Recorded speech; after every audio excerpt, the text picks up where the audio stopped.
नमस्कार दोस्तों, मैं अवनी सर और आपका पसंदीदा चैनल एग्जाम नीति में आपका स्वागत है।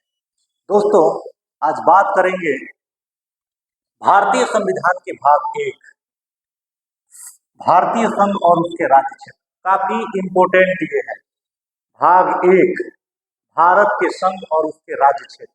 भारतीय संविधान के भाग एक में भारत और संघ उसके राज्य क्षेत्रों के बारे में उल्लेख किया गया है। अनुच्छेद 1 से लेकर के 4 तक में ये उल्लेखित है। दोस्तों, आज बात करते हैं 4 आर्टिकलों के बारे में जो संघ राज्य क्षेत्र से संबंधित है। कह रहा है भारतीय संविधान का पहला आर्टिकल, देखिए अनुसूचियां मैंने पिछला वीडियो में पढ़ा दिया है, 12 की 12 अनुसूचियां मैंने पिछला वीडियो में पढ़ा दिया है। दोस्तों, ये रहा आपका पहला आर्टिकल, भारत अर्थात इंडिया राज्यों का एक संघ होगा। ध्यान दीजिएगा दोस्त, भारतीय संविधान का आर्टिकल फर्स्ट क्या कह रहा है? तो कह रहा है कि भारत अर्थात इंडिया राज्यों का एक संघ होगा, यूनियन ऑफ स्टेट होगा, यूनियन ऑफ स्टेट होगा। ध्यान दीजिएगा दोस्त, कह रहा है कि भारत अर्थात इंडिया राज्यों का एक संघ होगा, यूनियन ऑफ स्टेट होगा। यानी नाम भी देख लीजिए, भारत का तात्पर्य किससे है? इंडिया से है, और इंडिया का तात्पर्य किससे है? भारत से। तो ध्यान रखिएगा, यूनियन ऑफ स्टेट होगा, ये पूछता है आर्टिकल फर्स्ट। अनुच्छेद हम लोग 2 देखते हैं। अनुच्छेद 2 और 3 एक जैसा है, लेकिन बहुत ज्यादा इसमें फर्क है। भारत संघ में नए राज्यों के प्रवेश या स्थापना करने के लिए संसद कानून बना सकती है। ध्यान दीजिएगा दोस्त, भारत संघ में नए राज्यों के प्रवेश या स्थापना करने के लिए संसद कानून बना सकती है। यानी कि कौन कानून बनाएगा? तो संसद। कैसे राज्य?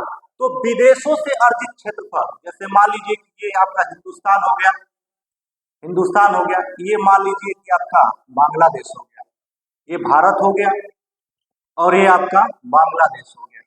बांग्लादेश किसी संधि समझौता या जैसे भी, मान लीजिए कि यहाँ से इतनी जमीन हम लोग को मिल गई, एक प्रदेश मिल गया बांग्लादेश का, ये विदेश है। तो विदेशों से अर्जित क्षेत्र पर ये जमीन हम लोगों को मिल गई है।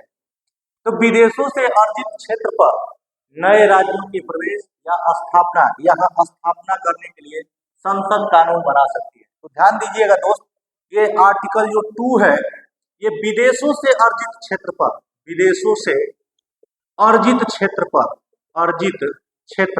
ये ध्यान देने वाली चीज है। विदेशों से अर्जित क्षेत्र पर नए राज्यों के प्रवेश या स्थापना करने का अधिकार संसद कानून से बना सकती है, अधिकार संसद को। अब ध्यान देने वाली बात है दोस्त, तीसरे आर्टिकल को हम लोग देखते हैं। तो आर्टिकल 3 क्या है? तो संसद साधारण बहुमत से, ध्यान दीजिएगा दोस्त, साधारण बहुमत की बात कर रहा है, साधारण बहुमत से भारत में स्थित, ये विदेश की बात नहीं कर रहा है, भारत में स्थित नए राज्यों के गठन, उसके सीमा, नाम आदि में परिवर्तन कर सकती है। कौन कर सकता है? तो संसद कर सकती है। यानी कि आर्टिकल 3 के तहत भारत में स्थित राज्यों में, जैसे मान लीजिए कोई एक प्रदेश ले लीजिए, उत्तर प्रदेश को 4 भागों में बांट सकती है। कौन बांट सकता है? तो संसद बांट सकती है। इसके नाम, सीमा आदि में परिवर्तन संसद भारतीय संविधान के अनुच्छेद 3 के तहत कर सकती है।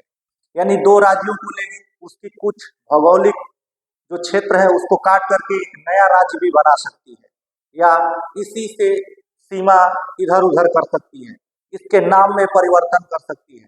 तो ध्यान दीजिएगा दोस्त, उसके राज्य क्षेत्र के सीमा, नाम आदि में परिवर्तन संसद भारतीय संविधान के आर्टिकल 3 के तहत कर सकती है। ध्यान दीजिएगा, साधारण बहुमत से।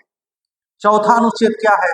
तो अनुच्छेद 2 और अनुच्छेद 3 के प्रावधानों को संसद में साधारण बहुमत से परिवर्तित किया जा सकता है।